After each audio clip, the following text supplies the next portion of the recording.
Hello guys! Welcome to my vlog! Nandito tayo ngayon sa highway ng Nabua, probinsya ng Camarines Sur.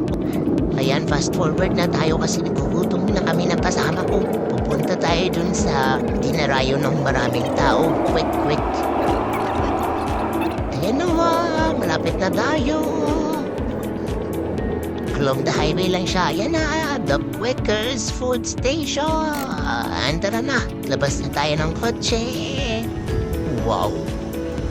Akala ko si Coco Martin, parang turista ang dating at.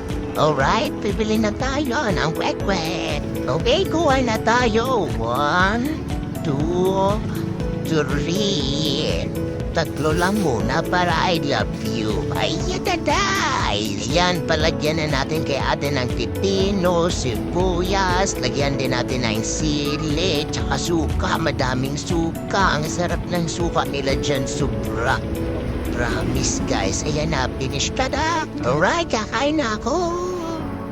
Tara, samahan niyo ako guys, sa inyo unang kagat. Sarap. Pamalawang kagat. Suka lahat. Ang sarap naman. Thumbs up. Pogi. Kupo. Halawang order na to guys kasi ang sarap. Kung gusto niyo ng pangalawang vlog, like and subscribe.